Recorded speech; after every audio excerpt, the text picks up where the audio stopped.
Okay, it's for my Algebra 2 class. We are looking at the review. Now, I didn't do all of them. I did a bunch of them. Some of them I will talk through. Some of them I may talk through some and then just kind of show you the answers for others. We'll see. So, on 1 through 6, we're looking at whether or not something's a function. Now, remember, function is that whole faithful x, f of x, right? So, what we want to look at is whether or not there is 1x or 1y for each x, okay? So wait until we get to 3. Both 1 and 2 are yes. We look and we go, okay, there are no duplicate x's, so we're good. So one of the ways I had someone explain this to me that I liked was if x's are people and y's are birthdays. Each person can have one birthday, but a whole bunch of different people can have the same birthday, okay? So 1 and 2, we don't have any duplicate x's. Now look at 3. And see how 3, we have 2 1s. So those are people, right? And that 4 and 8 are their birthday. So that doesn't work, right? So that's not a function. How I always thought about it is if we have f of x, that's faithful x. See, faithful. So we write that as f of x. So f of x has to be faithful, y can't. Y doesn't. Okay, if we look at number 1, we see that 1 shows up for 3 different x's. So that 1 there can be as many y's for, the same y can show up again and again, but the same x can't. And here, because we have 1 gives us 4 or negative 8, it's not that 1-to-1 ratio. It's not that x equals that 1y.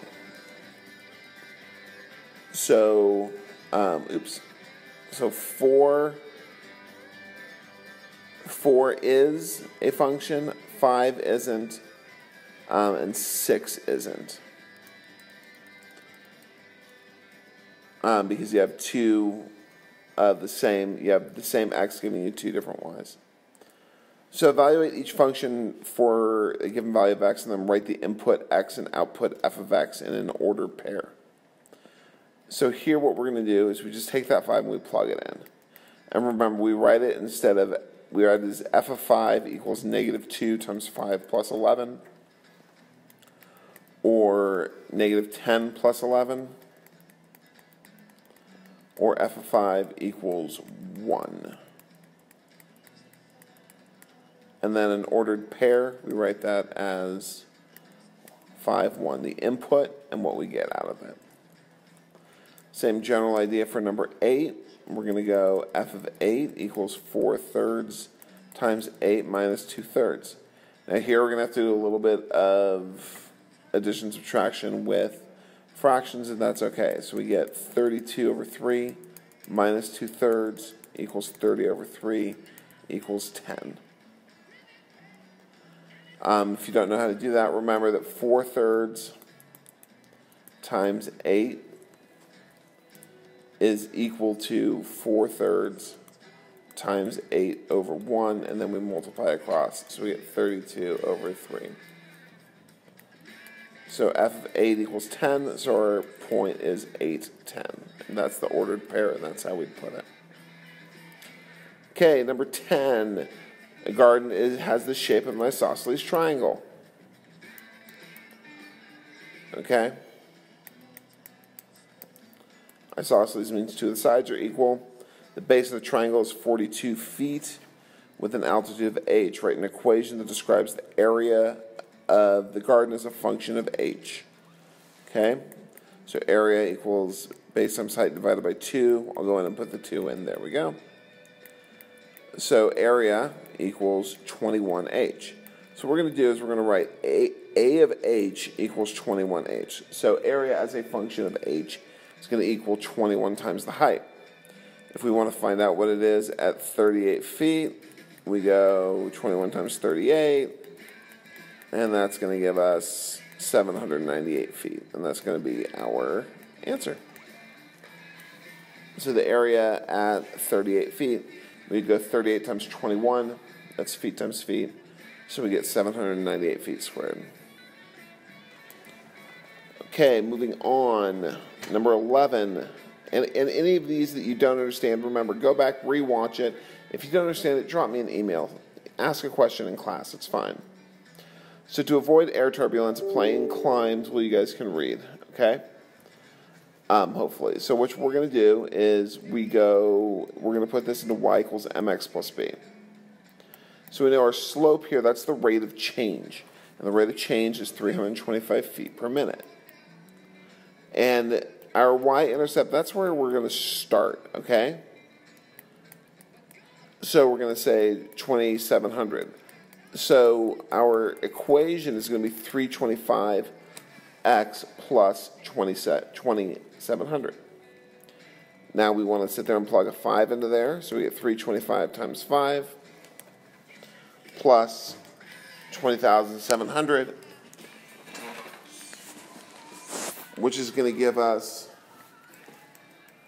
1,615 plus 20,700, or 22,325. Okay, so remember, for direct variation, we have y equals kx. Okay, that's the form of direct variation. And k then equals y over x, and k is what, when it says what is the constant of variation, they're talking about k. Make sure you check your notes, people, if this doesn't make sense. And ask questions. You guys still have a day left in class to ask questions, so make sure you're asking questions. Okay? So, does y equals 5x match that form? The answer is yes. So we're going to say yes. It is a direct variation, and the constant of variation is 5. 13, we say no, because look, we've got that plus 2 there. So if it doesn't have that if it doesn't have that exact form of y equals kx, it's not going to be a direct variation. Here, that plus 2 screws it all up, so we say no. 14, even though it's not set up that way, we can make it look that way. We can go y, we can divide both sides by 2 and get negative 7/2 x. So then k would be negative 7 over 2. On 15 and 16, it says y varies directly with k. So if y equals 15 when x is 6, find x when y is 10. So what we need to do here is find k. Now remember that k equals y over x. So we're going to go k equals 15 over 6, and then write that as in our direct variation form. Y equals kx, right? So we're going to go 10 equals, and because 15/6 reduces to 5/2, we're going to go 5/2 x. We're going to multiply both sides by 2/5, and we're going to get x equals 20 over 5, or 4. Now see what we did there, just to remind you, we took this is our direct variation, and we said y equals 5/2 x. We want to find x when y equals 10, so we go 10 equals 5 over 2 times x. We then multiply both sides by 2/5. Okay? So, I want you guys to do 16, try that by yourselves. So when we're looking now at 17, remember we have xy, xy, xy. So k equals y over x. So k equals 7/3. So our direct variation is going to be y equals 7/3 x. And then you just repeat that, okay? So here k equals negative 8 over 5. So y equals negative 8/5 x. Okay, so this next question, number 25, is really long, but it has a pretty straightforward answer. It says when a pump is turned on, it pumps water at a rate of 12 gallons per minute. So it's the rate of change, that's my K. What information do you need to know to decide if the volume of water in the tank varies directly with the time the pump is on? So if I know that the total volume equals 12 times the time, if that's all there is to it, then that's fine. Then it's direct variation. What I need to know is plus whether or not there was any initial volume. Okay? So I'm not sure what just happened, but that's okay. So if there is an initial volume, if the initial volume is 0, then it's a direct variation, because then the volume varies directly with how much water I put in it. If there was an initial volume, if I started off, then the volume doesn't vary directly with how much water I put in it. Rather, the volume is going to increase at the same rate, but it'll have already started with water in it. Okay, so write the equation of each line. It doesn't give it to us, but we're given slope and y-intercept, so let's put in slope-intercept. Y equals 2. And we do that because the slope is 0, okay? So that means it is a flat line at y equals 2. And then 30, we're going to go y equals 2/3 x. The y-intercept is at positive 3. So just plug it into that y equals mx plus b form. Graph each equation here. So if we have y equals x minus 7, we know that the intercept is at 0, negative 7. 0, negative 7, and that the slope is 1. So it's going to look like that. 32, intercepts 0, 4, slope of negative 1. So it's going to look like that. Here, our intercepts 0, 3. We have a really tight slope of negative 4. Okay? So notice how the slope difference between these two. If you want to put in different points for it, that's probably the best way to do it. So I'm going to take a pause because I'm going to go home for a bit. Okay, sorry about the background noise. So this is what's going on. So we just finished up number 33. And we're looking at number 34. So 34, you have these two lines. And so you know that they're 5 inches long, which is kind of irrelevant. But really because we're not dealing with distance right here, but we're looking for an equation in slope-intercept form for this line right here. Okay? So what we're going to do there is we know that it goes through 2 points, okay? It goes through the origin, which is 0, 0, and it goes through there. So we're going to use the origin as our x1, y1, and this is our x2, y2. So we're going to go, so we know slope is y2 minus y1 over x2 minus x1. So we're going to go 3 minus 0 over 4 minus 0. So we're going to get a slope of 4/3. Since we know it goes through 0, 0, our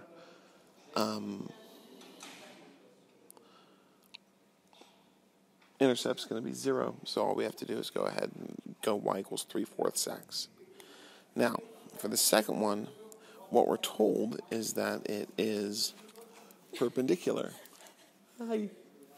So because they're perpendicular, we know that the slope of the one line is 3/4. So we know that rod 2 has a slope of negative 4/3. Because we know that perpendicular slopes are the opposite reciprocal of each other. So we're going to go y equals negative 4/3 x plus b. So now we need to find the actual slope-intercept form, so we're going to plug in our y and our x. We know it goes through 0.43. So we have 3 equals negative 4/3 times 4 plus b. So we're going to multiply that out. And I'm going to change 3 into 9/3 because I know I'm going to be having to add or subtract thirds. So I'm just going to jump to that right there. If you're not sure how to do that, let me know. So we have 9/3 equals negative 16/3 plus b. So we're going to add 16/3 to both sides. 16 thirds plus 9 thirds gives me 25 thirds equals B. Okay, so now we write our equation. And so our equation for rod 2 is going to be y equals negative 4 thirds x plus 25 thirds. If you wanted to write that as 8 1/3, that's fine, or 8.3 bar, that's fine as well. So, moving on. So 35 through 40 we have to write in the standard form. Now remember, standard form is ax plus by equals c. So what we have to do on each one of these, we're given the slope and a point. So we need to put it in for point slope, like that. And then we get the x's and the y's on one side and the constant on the other. So we solve for the constant. So we have y minus 4 equals 3x plus 3. So what we're going to do is we're going to add 4 to both sides. And that gives me y equals 3x plus 7. We're going to subtract 3x from both sides. And that's going to give us negative 3x plus y equals 7. Now you can see that that's in the same form as ax plus by equals c. Same general idea for number 37. Now here, though, a little bit different because we have a fraction. Now normally when we're dealing with standard form, the fractions we want to clear them. We want whole numbers. So we're going to multiply it by the least common multiple of all of the denominators. Here you only have one denominator as 4. So we're going to go ahead and multiply both sides of the equation by 4. We distribute, we get 4y minus 32 equals 3 times x minus 2. We then distribute again, and we get 4y minus 32 equals 3x minus 6. That's a minus 6. Oops.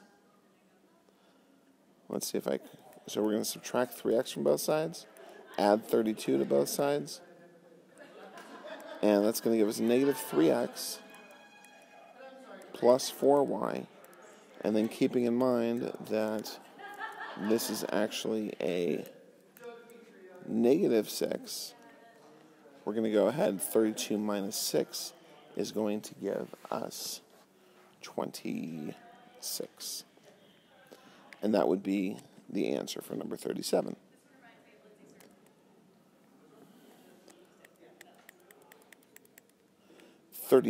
That's what we're doing now. We're going to go y minus 0 equals 8 thirds times x plus 2. We're going to, again, we're going to multiply everything by 3. So we have 3y equals 8 times x plus 2. Distribute, we have 3y equals 8x plus 16.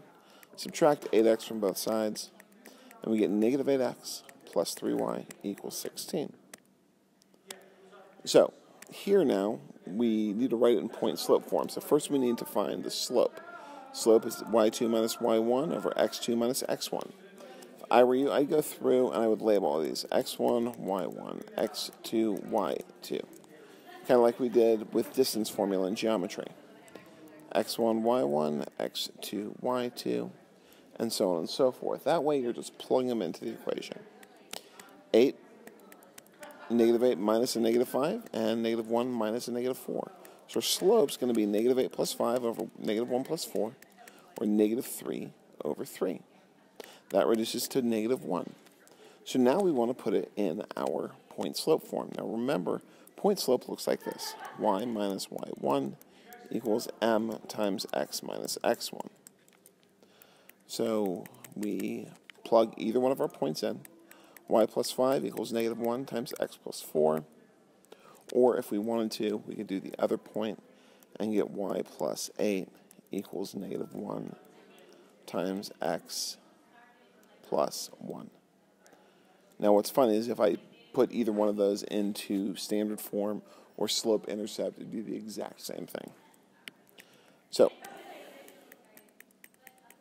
find the slope-intercept and y-intercept and x-intercept. So all of these are in slope-intercept form, at least 44 and 45 are. So 44, we know our slope is 2, that's in the m spot. we know our y-intercept is... Hold on just a second, Galtz. Alrighty, okay. So we know the y-intercept is that -5 because we're in slope-intercept form. And then we also want our x-intercept. Now the x-intercept happens when we plug in a 0 for y. So we have 0 equals 2x minus 5. We're going to add 5 to both sides. And then we're going to divide by 2. So our x-intercept is x equals 5/2, or 2.5. Or if you wanted to write it as 2 1/2, that's fine too. So you need to do the same idea for number 45. Now 46 is weird because 46 is x equals -7. Now if you were to graph x equals -7, it'd kind of look like this. A vertical line at x equals -7. So the slope is non-existent. It's undefined. Now keep in mind there's a difference between a 0 slope and an undefined slope. 0 slope is horizontal. Undefined slope is vertical. Say undefined slope 10 times fast. I know you won't because no one ever listens to this. So this is really just me talking in the auditorium. So I think Mr. Wall is trying to find you, Galtz. Okay. So our y-intercept is also going to be not applicable because we have a vertical line. So it never actually hits the y-axis. It runs parallel to the y-axis. Our x-intercept is to the -7.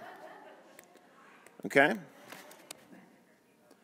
So writing each of these in standard form, what we want to do, remember, we want to make sure that we're getting the full whole numbers. So we have 0.3, 1.2, 2.4. So there are two different ways you could do this. You could write these as fractions and go 1/3 x plus 0.2 is 1/5. So 5, 6, 7/5 x equals 2.4, which is 2 2/5. 10, 11, 12 fifths, like that. And then we'd have to multiply everything by 15 and go from there. Or what I did is I just multiply everything by 10. That moves the decimal one place. We get 3x plus 12y equals 24.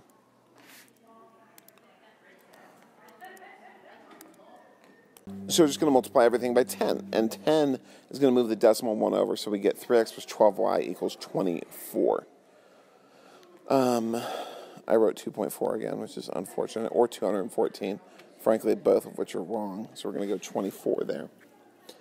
So here, again, we want to clear that fraction, so we're going to multiply everything by 3. Now, when we do that, we distribute to everything, right? Not just to there, but we distribute to all sides of the equation and every separate term. Okay, so we have 3y equals 2x plus 45. We're going to subtract 2x from both sides. And we're going to get -2x plus 3y equals 45. Okay, so you guys, just so you know, I'm at a rehearsal right now for I Love You Perfect Not Change. So if I kind of drop off really suddenly, what I'm doing is I'm going to stop. I'm going to upload this first part, and then I'll upload the second part later. But at least this gives all you guys, and by all you guys, let's be honest, I mean Jaden, the ability to sit there and look through the first 40 or 50 of these without it being too late. So that's actually what's going to happen right now, because we're starting the second act. I will catch you guys in part 2.